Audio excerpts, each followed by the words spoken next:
This podcast is brought to you by Contessa Digital. Can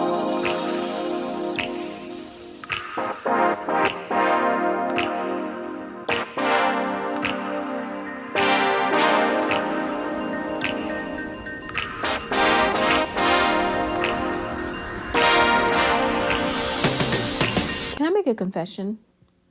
I was bullied pretty much my entire childhood.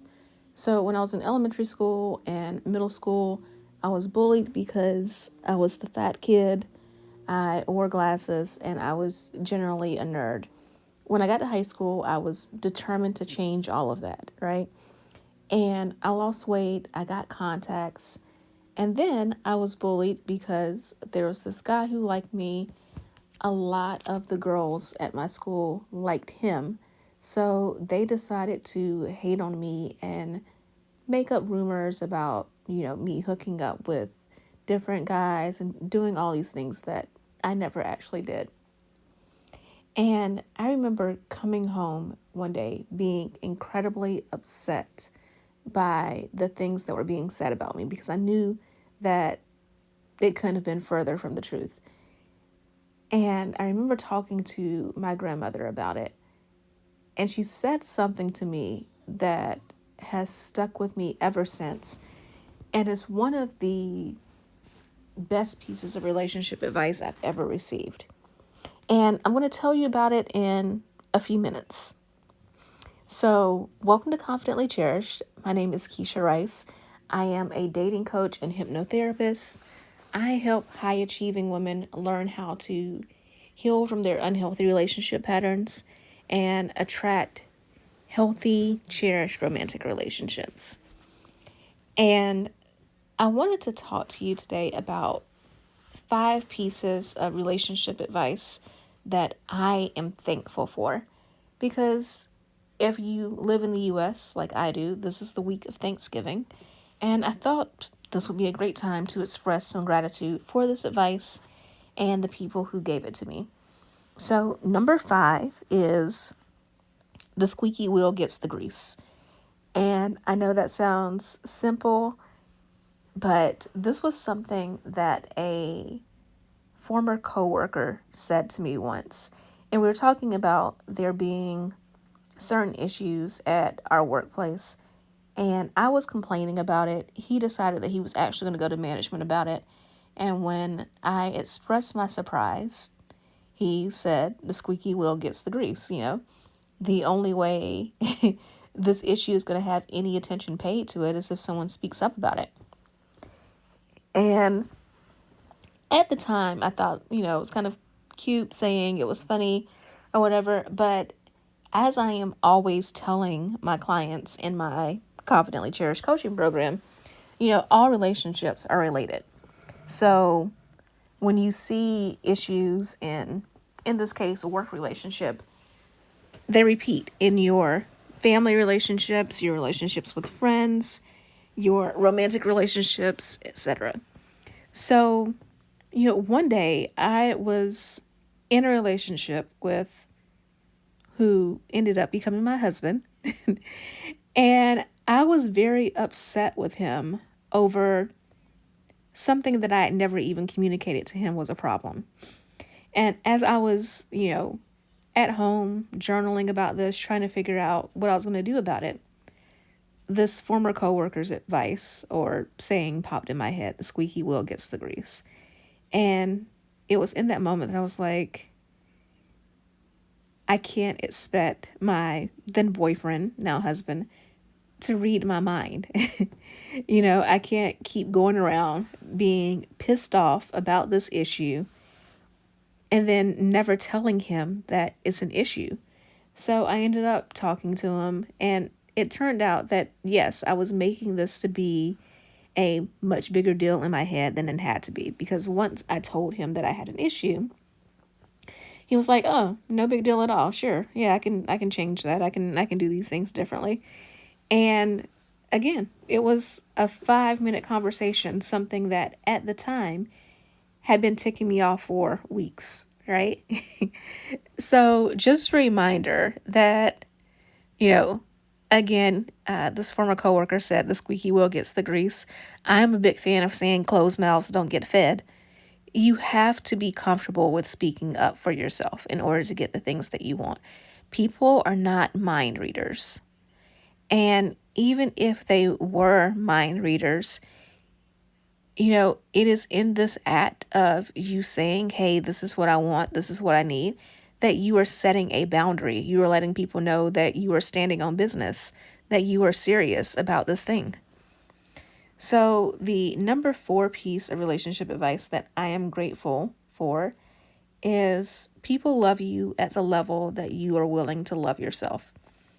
Now, I have worked on that saying to make it nice and poetic, so that I can use it in my content on social media and I can say it to you just like I said it to you now. But the idea of people loving you at the level that you love yourself is something that my mom used to say to me all the time. She used to make it very clear that if I was going around treating myself badly, if I was not taking care of myself, if I did not have basic respect for how I looked before I walked out the door, how can I expect other people to extend that respect to me? And a lot of times when people give this advice, there's always pushback on social media, right? There's this idea of like, no, people shouldn't treat you bad, like you're victim blaming if you say this. Or when you talk about appearance, people should love you just as you are. Like, who cares about your appearance? And yes, I agree that people should be kind to everyone. I also agree that it's more on the inside what matters than what's on the outside. At the same time, if you have a low standard for yourself, you are showing other people that they can get away with also having a low standard for you as well, because obviously you're not going to do anything about it. And it is part of human nature for people to try to get things at a discount. So if you discount yourself, people will take advantage of that discount. As far as the appearance thing, I am not telling you that you need to walk around with a 60-inch bust down weave and that you need to get plastic surgery, because follow me on social media. You see that I don't do those things, right? Well, occasionally I do wear the long weave, but it is more about basic hygiene, being clean, wearing clothes that aren't wrinkled. It is taking the extra 5 minutes to care about your appearance. Put on some chapstick or some lip gloss. Lotion up well. Wear sunscreen before you go outside. These are the things. Just showing that you care some about your appearance. Number 3 is also advice from my mom, and that is, if he wants to make the relationship work, then he'll do the work. And this is kind of old school advice, but now I'm seeing it getting recycled as if he wanted to, he would, right? And I did a previous podcast on this whole idea of if he wanted to, he would. We have to give people some grace, because some people were not raised the same way that we were raised. If you grew up in a 2-parent, pretty stable household, some people, they did not do the work that you have done. So if you did not grow up in that idyllic household, but you became an adult and you did the work on yourself, some people haven't done that. Or they're not in the same stage of development that you are. So it's quite understandable that you will meet someone and they don't understand all the same nuances of communication and how relationships work that you do, and that can lead to some issues in the relationship. The problem is, if someone really wants to be in a relationship with you, if they are committed to being in a healthy relationship in general, they will put in the work. So back to that previous piece of advice about the squeaky wheel getting the grease, you can't expect people to read your minds. You can't expect people to just automatically know how to treat you. They can know the basics of communication. They can know the basics of boundaries and all of that, but they don't know you until they know you, right? At the same time, once you are at a point where you make your wants and needs known, if this person is truly interested in you, wanting to have a future with you, they will learn how to speak your love language. They will improve their communication skills if those are proven lacking. They will respect your boundaries and the standards that you have set. They will put in the work to learn you, to learn who you are as a person, and to learn the things that make you happy, to learn the things that make you feel safe. And if they're not doing those things, they don't really care about you. You are a placeholder until they find the person they truly care about. So again, it's not a matter of if he wanted to, he would, but if he wanted to, he'd work. He'd show you that he's there for you, that he cares for you, and that he's willing to make the effort. So number 2 is the piece of advice that my grandmother gave me that I mentioned at the beginning of this episode when I was talking about dealing with bullies, dealing with haters, dealing with people making up rumors about you. And that piece of advice was, it's not what they call you, it's what you answer to.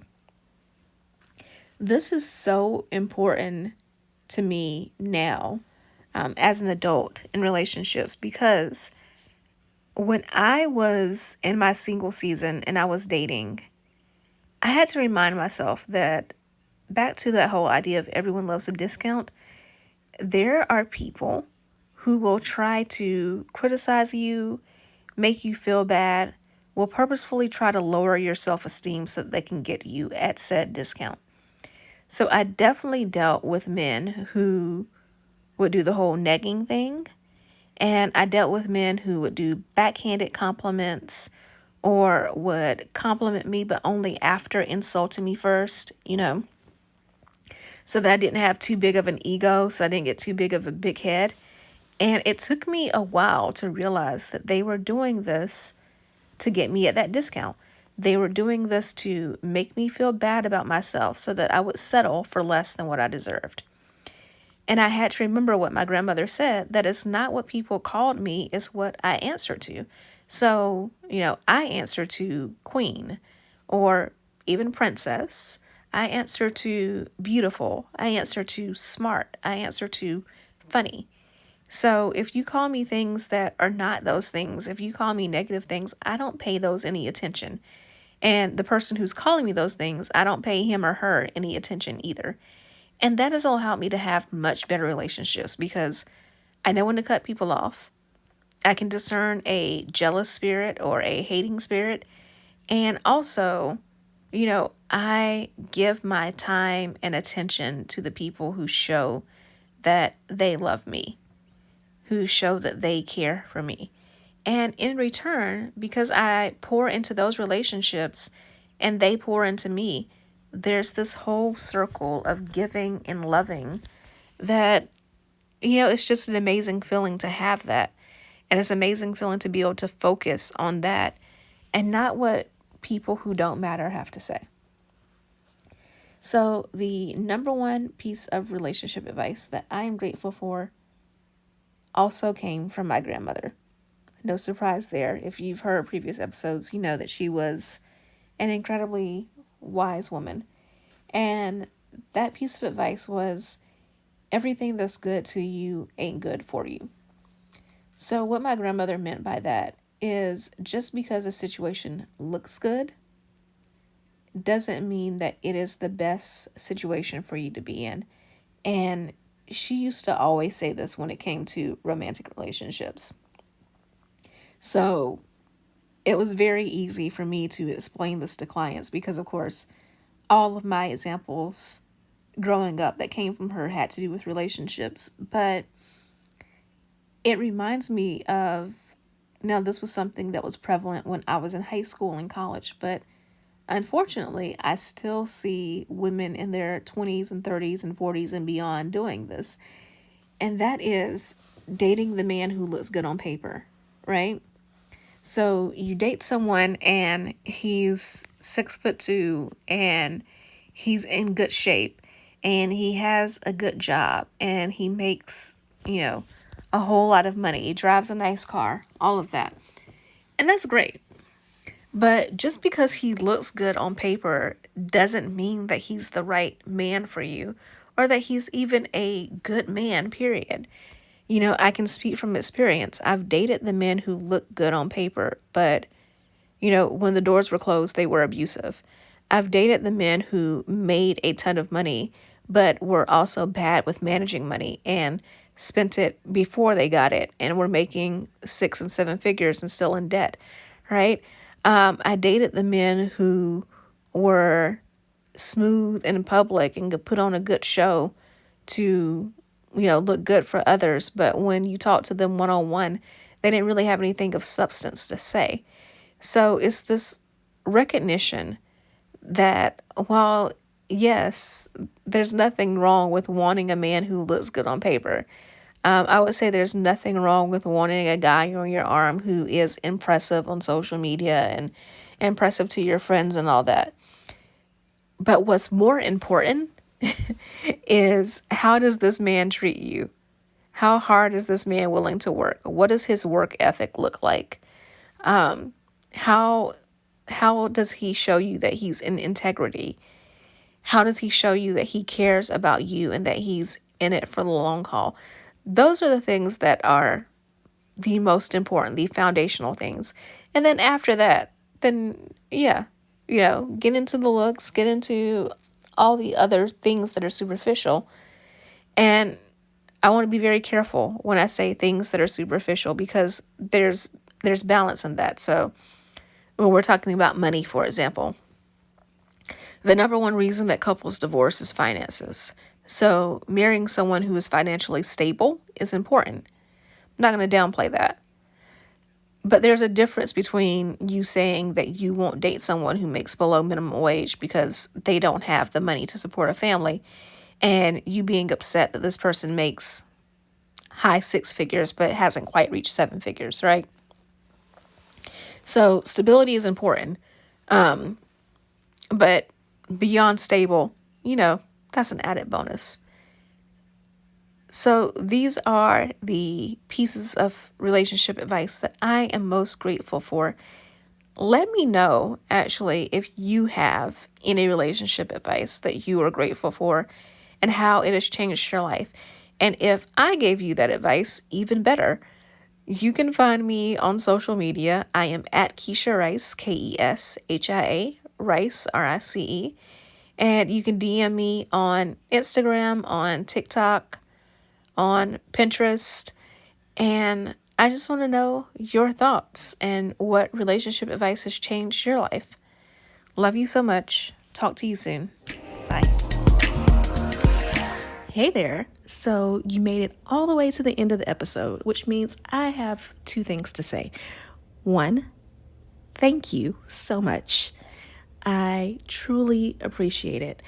And 2, you like me. You really like me. So I would appreciate it if you would show that like by subscribing to this podcast so that more people can hear about it and enjoy it as much as you do. And if you want to know more about any of the links that I mentioned on this episode or any guests that I've had, be sure to go to KeshiaRice.com/links. That's KeshiaRice.com/links. I can't wait to talk to you again in the next episode. So see you then.